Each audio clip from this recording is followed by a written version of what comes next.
Bonsoir et bienvenue dans ce nouveau numéro de votre magazine Tac au Tac qui reçoit pour vous ce soir monsieur Claude Molichot. C'est un confrère journaliste que j'apprécie beaucoup, surtout quand je le vois débattre dans des émissions débat sur différentes chaînes. Je l'ai même surnommé les perturbateurs parce qu'il perturbe un peu ses co-débatteurs. Et c'est un journaliste qui s'assume. Il dit toujours qu'il est kabyliste jusqu'à la mort, kabyliste permanent. Claude Molichot, bonsoir. Bienvenue dans Tac au Tac Magazine. Comment allez-vous? Bonsoir Madame Nicole Pochot, bonsoir à tous ceux qui nous suivent. Merci de l'invitation. Vous savez que Tac au Tac, c'est un plateau très suivi. Il ne peut pas manquer de répondre à cette invitation. Peut-être que ce n'est pas perturbateur, mais les gens avec qui nous débattons sur les questions d'actualité manquent d'arguments parce qu'aujourd'hui, vous savez que le régime chilien a échoué. Alors, ils cherchent à fabriquer des vérités pendant que nous, chrétiens, nous pouvons faire la politique. Parce qu'avec vous, l'émission commence toujours bien et puis ça se termine un peu. Tout à fait. Nous devons arriver à faire la politique autrement au Congo, c'est-à-dire dire la vérité au lieu de mentir le peuple. Si vous avez échoué, il faut accepter sportivement que vous avez échoué. Et les autres peuvent prendre les flambeaux et avancer. Ok, Claude Molichot, d'abord cette question, comment avez-vous trouvé la polémique autour de l'état de santé du chef de l'État Félix Tshisekedi qui a déjà des retours, hein, il est au point, il est en forme. Bon, c'est au niveau de la communication, ça a prêté un peu confusion, mais moi j'ai prié pour que le chef de l'État, si réellement il était malade, parce qu'on disait qu'il n'était pas malade, mais au fait de compte, à son niveau, on a dit que c'était l'hernie discale.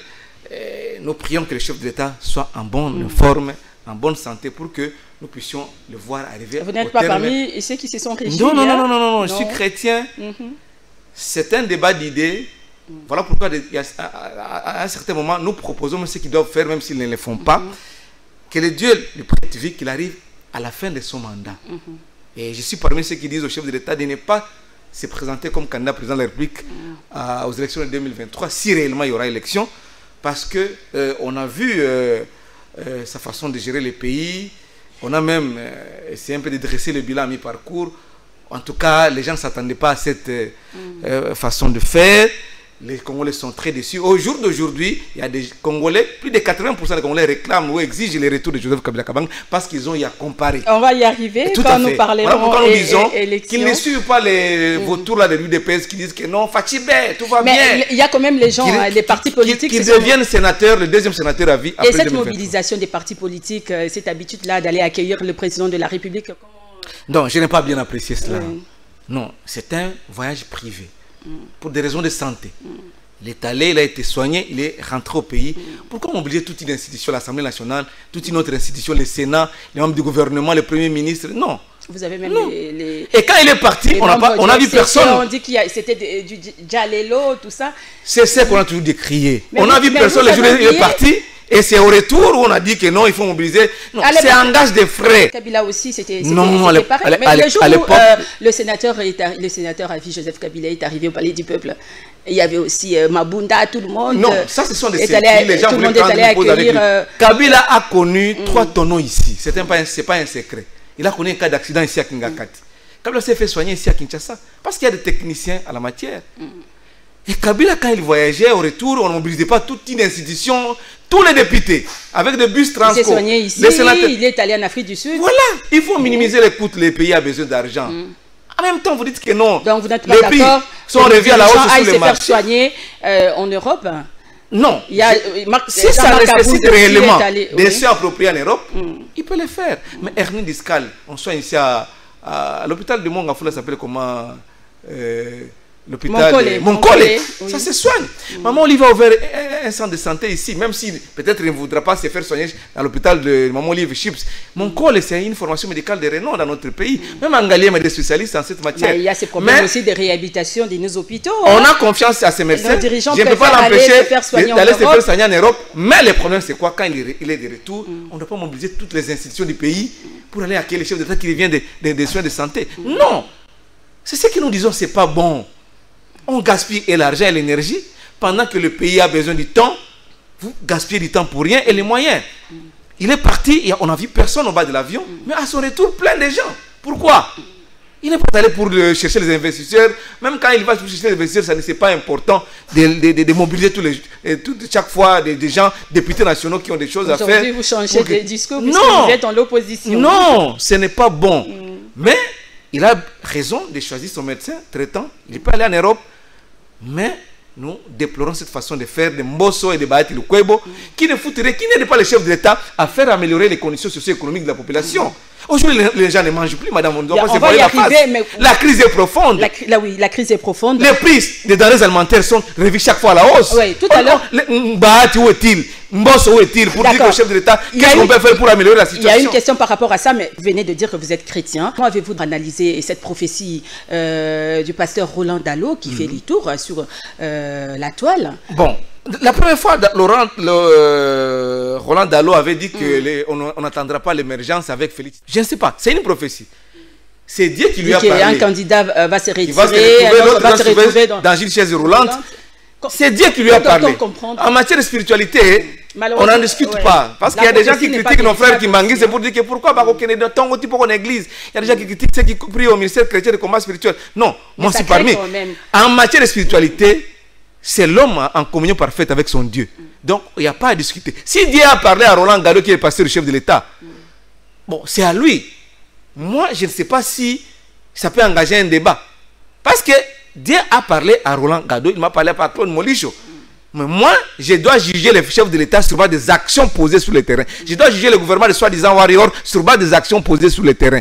Donc, la prophétie ou la vision, c'est entre Dieu et son enfant ou son fils. C'est Dieu qui fait la sélection. Ben, espérons, oui, espérons. Mais moi, j'ai pris que cette fois-ci, nous allions aux élections libres, démocratiques et transparentes.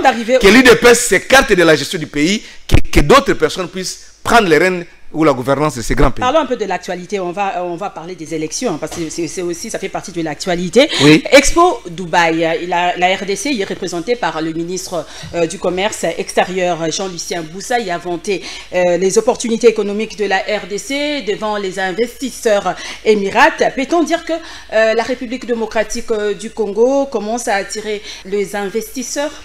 Bon, on dit que le chef d'État aussi sera, il sera là à Dubaï. Bon, moi, je me dis, bon, ce sont des gaspillages. Comment ça, des gaspillages? Quand le chef de l'État se déplace, vous imaginez un peu des fonds décaissés par le trésor public. C'est beaucoup d'argent. Quand un chef de l'État se déplace... C'est quand même une occasion pour que la RDC... Non, ça va nous rapporter quoi cette exposition culturelle? Ça nous rapporte quoi en termes de dividendes sur le plan amélioration des conditions socio-économiques de la population? Rien. On nous a dit que le chef de l'État doit voyager pour chercher les investisseurs. Combien de voyages? Plus de 120 voyages. Ça nous a rapporté combien? On dit que non, les Congo étaient enfermés, maintenant c'est ouvert au monde. Non, ça nous apporte quoi? Nous avons besoin de manger, de bien étudier, d'améliorer nos conditions socio-économiques. Ce ne sont pas des voyages. Et c'est du gaspillage. D'abord, c'est un sens de condamne. Bon, de deux, bon, l'expression culturelle. Bon, on pouvait toujours il y a dire des artistes qui sont... On pouvait toujours envoyer le ministre de la Culture, ou ça, c'est pas moi. Jean-Lucien Boussa est là. Oui, mais quand on mobilise, le trésor s'est mobilisé pour que les chefs d'État nous représentent là-bas. Moi, je n'apprécie pas cette façon de faire. C'est du gaspillage, madame. C'est du gaspillage. Je ne rejette pas l'aspect selon lequel nos artistes ou la RDC a beaucoup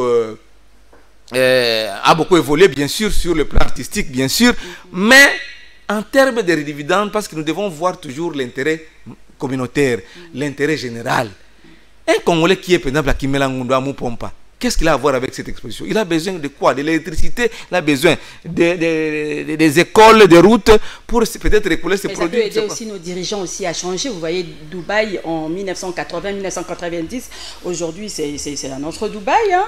Effectivement. Chaque année, Dubaï. J'ai apprécié quand le chef de l'État est allé visiter les ports à Dubaï, toujours à Dubaï. Les ports et les autres réalisations. Et même l'aéroport.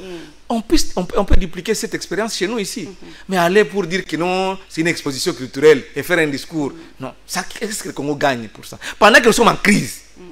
Savez-vous qu'on a enregistré 2000 enfants, seulement rien que les enfants, à Djougou, qui souffrent de malnutrition. 2000.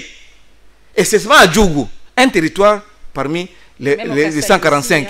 Les Kassai, n'en parlons pas. Même à Kinshasa, j'ai été à Riflar, vers Lembaïmbu. Madame, le week-end, c'était horrible à voir. Les gens ne mangent pas. Bazolia matiti, moudibou. Ça vient d'où, ça? On n'a pas connu ça, moudibou. Mais pendant que vous gaspillez de l'argent pour aller à Dubaï, faire des voyages, les gens meurent de faim ici à Kinshasa, dans la capitale. A fortiori ceux qui sont en province. Alors, non, il faut réfléchir.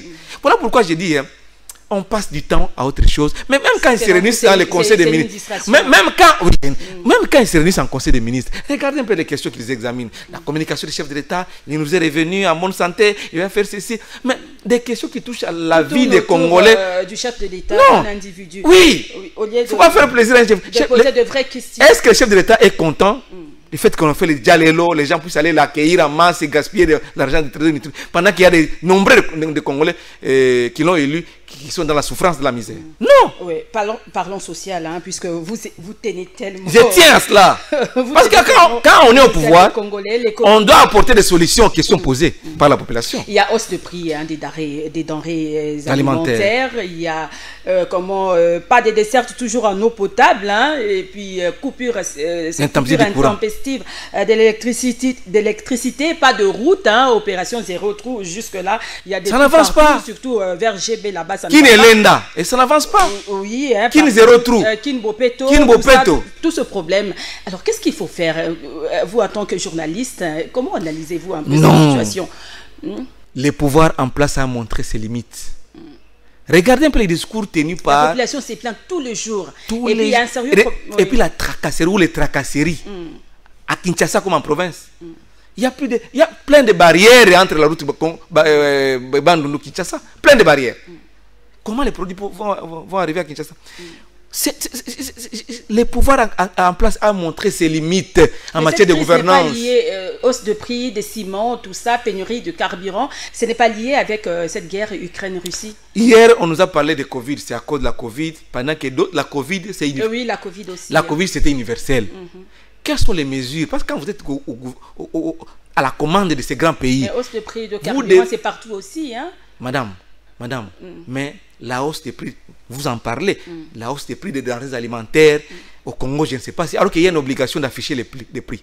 Un bidon d'huile... La guerre Ukraine, là, ça fait juste 22 jours. C'est une raison qui ne tient pas debout. Oui. Hier, c'était la Covid-19. Aujourd'hui, c'est la guerre en Ukraine. Donc, la guerre en Ukraine a des répercussions partout.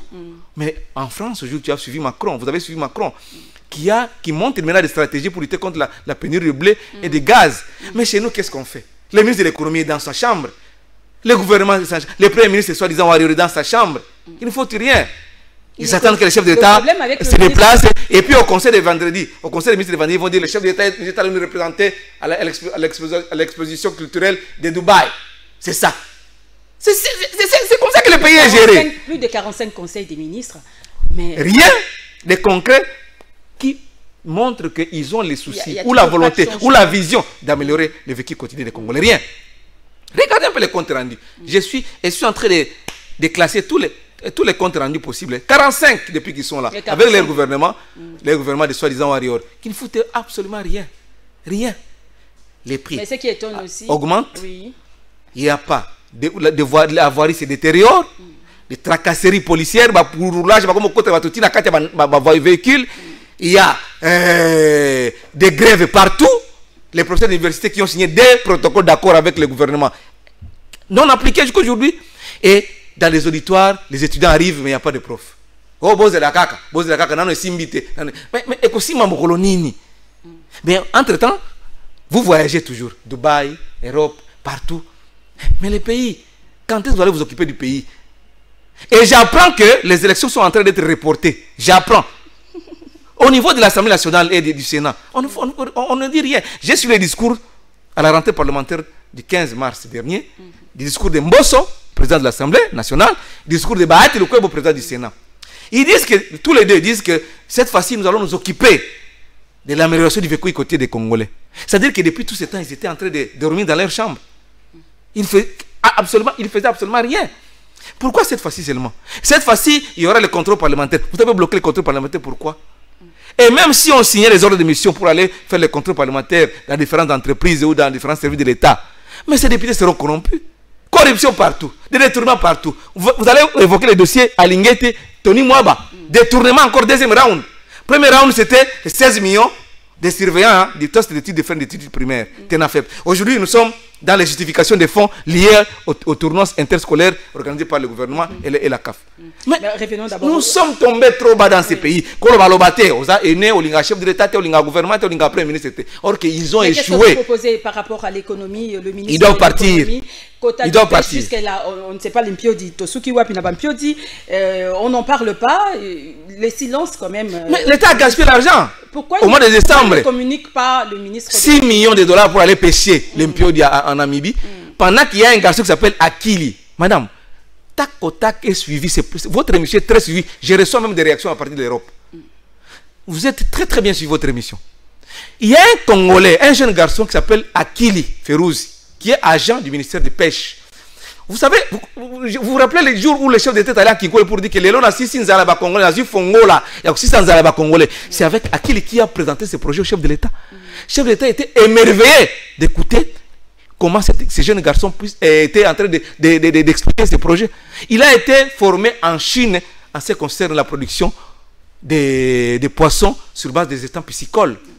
Et il a expliqué au chef d'État que dans moins d'une année, on peut bénéficier, on peut produire des milliards de dollars avec ce projet. Le chef d'État a instruit son directeur de cabinet qui était président, Jean-Tini Ngobila qui était président, avec son collaborateur. Il y a un certain monsieur Claude Nzinga, qui est l'ami et conseiller du chef de l'État, à qui on a confié cette mission de travailler avec ces messieurs-là, Akili. Et aujourd'hui, le monsieur Akili a été jeté en prison pendant 8 jours au parquet près de la grande salle du tribunal de Kinkole.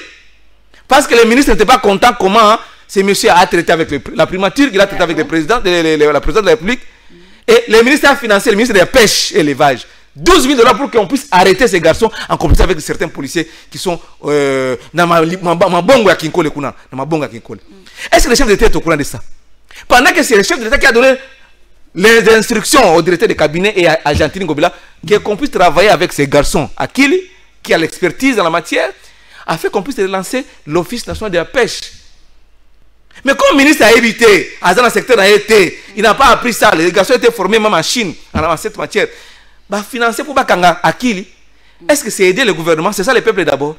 Mais vous êtes en train de combattre le chef de l'État, vous qui êtes avec lui.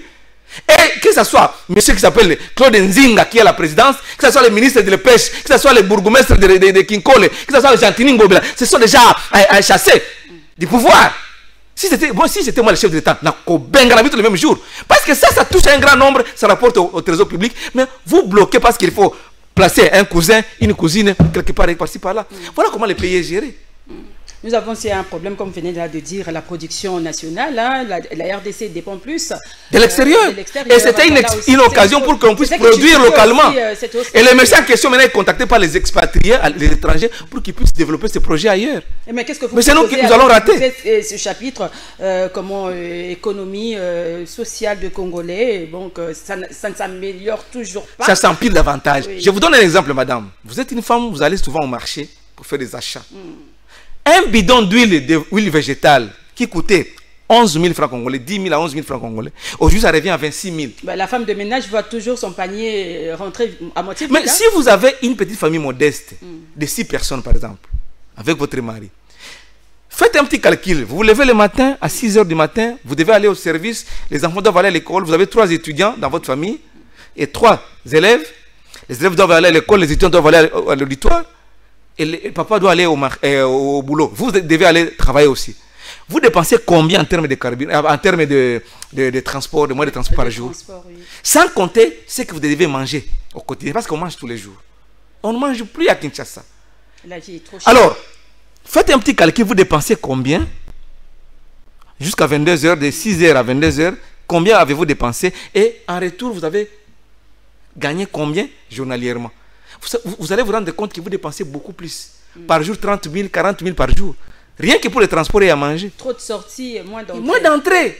Les gens ne sont pas bien rémunérés. Ce sont les indicateurs de la pauvreté. Mais ce qu'on continue, il y a des paix, ça va faire Fatibé. Tout va bien. Est-ce que le chef d'État est au courant de ça? Un sac de ciment, aujourd'hui, coûte 27 000 francs congolais.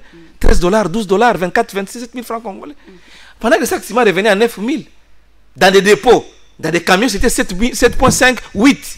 Mais aujourd'hui, dans des camions des remorques, ça coûte 11 $ et 12 $ ou 12 $ ou 13 $ dans les dépôts. Carburant aussi, hein, le ministre... La vie est... Hydrocarbures ne communique pas, aussi là-dessus on ne comprend pas. Les ministres de l'économie, il faut chasser tous ces ministres de l'économie, là, les chasser, même les premiers ministres, j'avais dit sur votre plateau électricité. L'émission précédente, ça fait presque 6 mois, 5 mois, j'avais dit ici qu'on doit chasser tous ces gouvernements. Ce ne sont pas des warriors. Vous proposez quoi? Vous proposez qu'on chasse tout... oui, que tout le monde parte, qu'on mette les gens capables, les experts, les gens capables d'aider les chefs de l'État à arriver à son terme de mandat. D'accord, rapidement, nous allons parler élection 2023. La feuille de route de la CENI ne prévoit pas des glissements.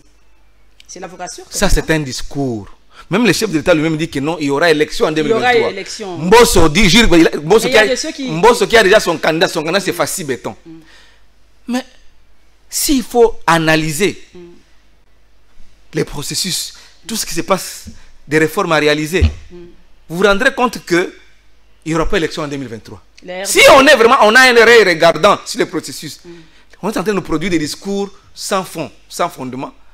C'est pour masquer ou ça, c'est la poudre. Mais il y a déjà des Américains qui mettent la pression pour qu'il y ait des élections en 2023. Madame, le Sénat américain a été saisi depuis l'année dernière, au mois d'avril, que cette fois-ci, il faut des élections libres, démocratiques et transparentes. Mais Mbosso est en train de jouer. Depuis qu'on a lancé la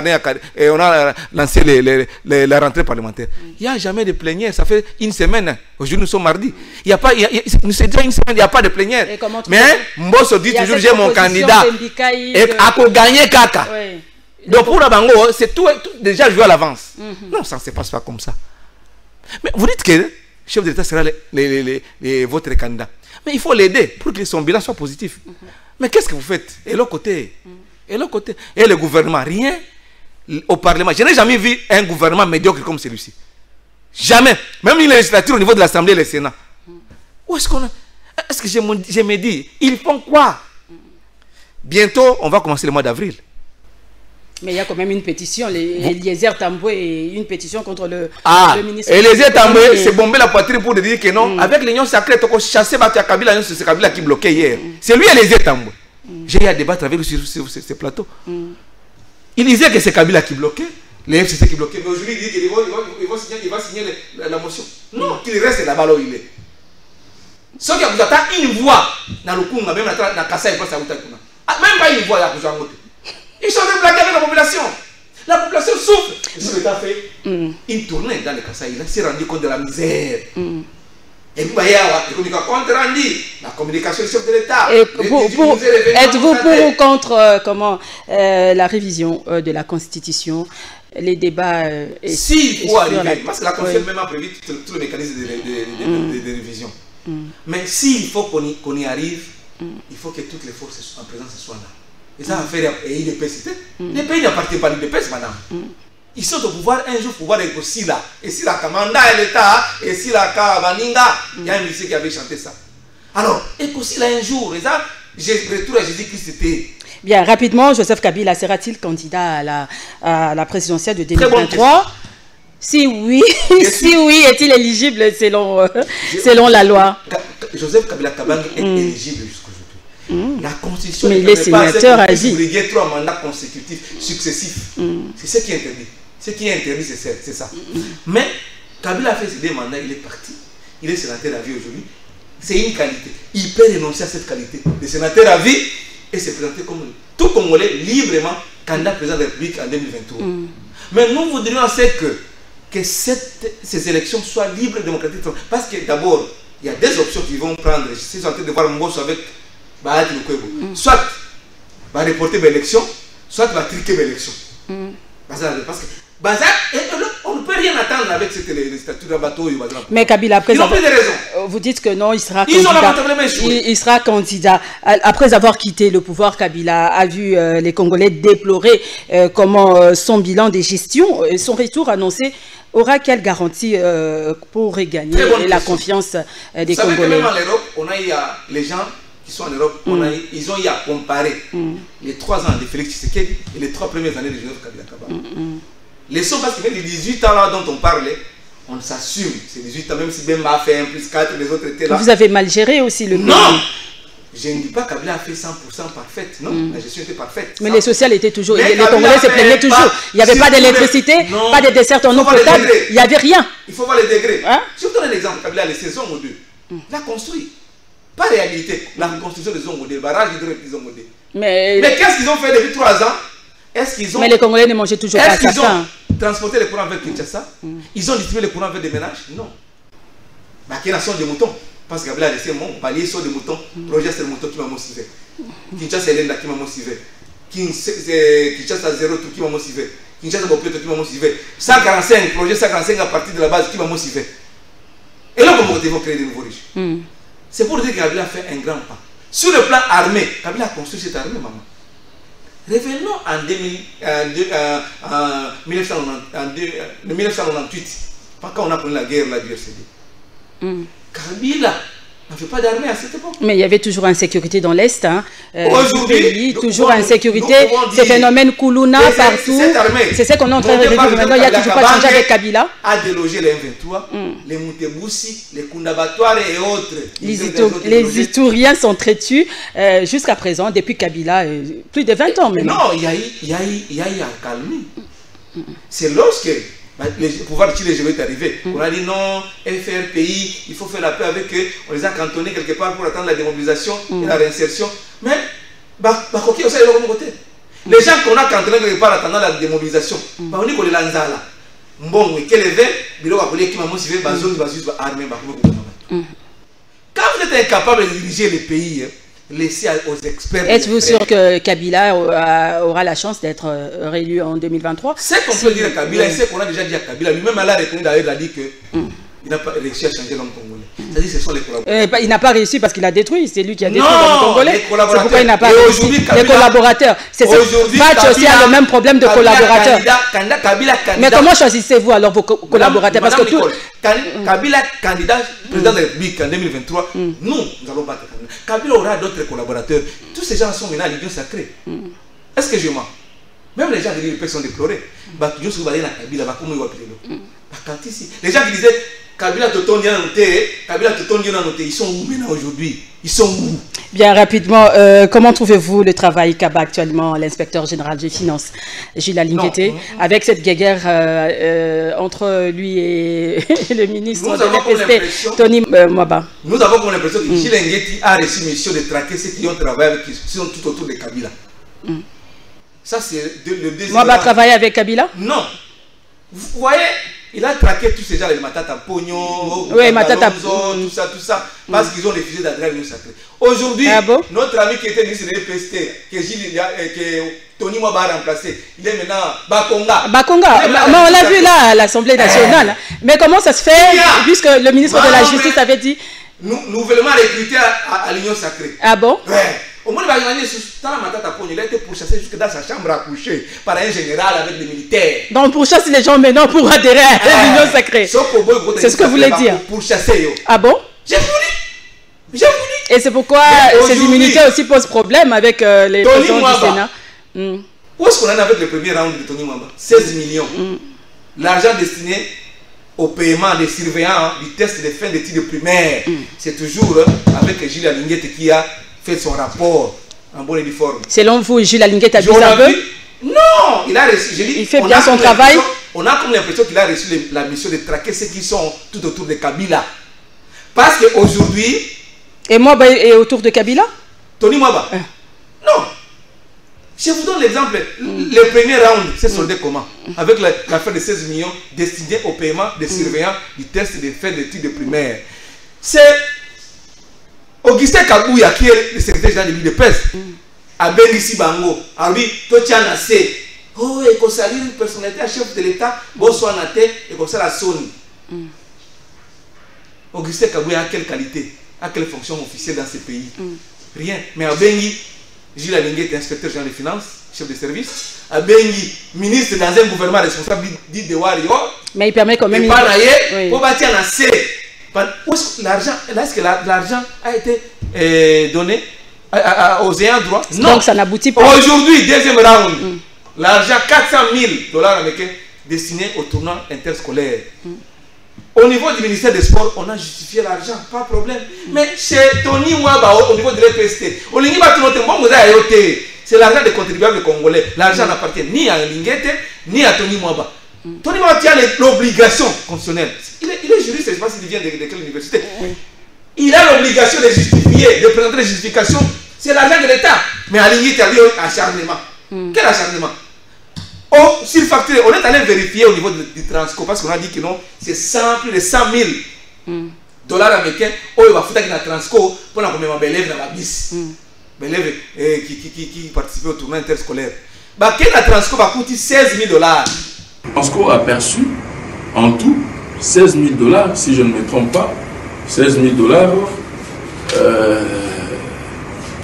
ça fait enseignement primaire et secondaire, dollars américains 14 000, location de 40 bus pour une demi-journée samedi. Dimanche, 15 h, destination navette dans la ville, location 30 bus standard pour demi-journée dimanche, 10 h, destination navette dans la ville. Ok?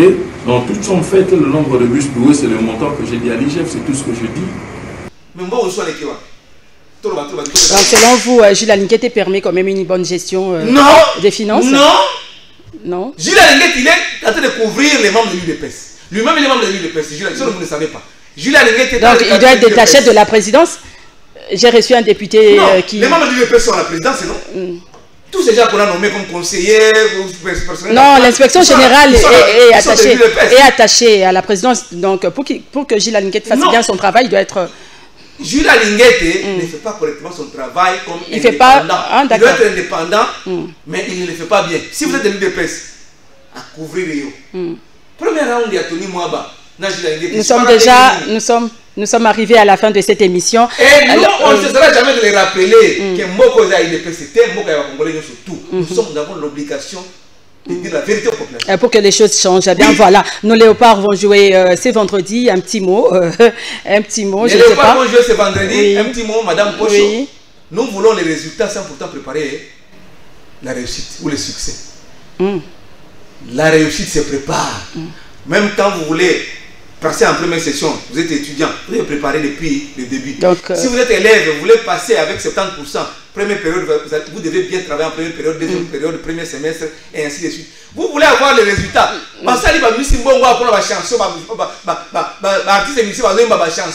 Mais Baboki Minginde va m'y continuer. Au lieu de jouer, Félix Oazek va changer. Premier ministre, comment on dit, Sarah Maloukonde, premier ministre de sport, comment on dit, Sokinani, Babango, Bakibango. Les gens vont jouer, non, rien jusque-là, Bongo, et Zaka Bakonzi, et puis, le championnat s'est arrêté pendant plus d'1 mois. 2 mois, le championnat s'est arrêté. Vous voulez gagner comment? Vous n'avez pas bien préparé. Alors, qu'est-ce que vous proposez pour finir? Les Marocains ont préparé pour le développement de notre pays, proposer quand même quelque chose, c'est bien beau de vous voulez enrichir, vous voulez faire de nouveaux riches. Mbongo et Kokendekuna. D'abord, les députés provinciaux qu'on a amenés ici à Kinshasa. Oui, les députés, oui. Il y a même 18 mois d'arrière. 30 mois. 30 mois. Oui. Ailleurs, c'est 18 mois, ailleurs, 30 mois, ailleurs, c'est 6 mois. Et les élections, qui sont prévues dans la primature, c'est un paiement partout. Et vous voulez réussir avec ce projet de 145 territoires? Et ça va léopard, et ça 145 territoires. C'est des Tchijingu. Et votre proposition pour ils doivent partir. C'est ça votre proposition. Merci. Merci pour votre mot de la fin. Ce sera tout. En tout cas, merci Claude Molichot. Merci de répondre à notre invitation. Cette émission est terminée, mesdames et messieurs. Merci à vous de nous avoir suivis. Merci à l'équipe technique. Au revoir et à la prochaine.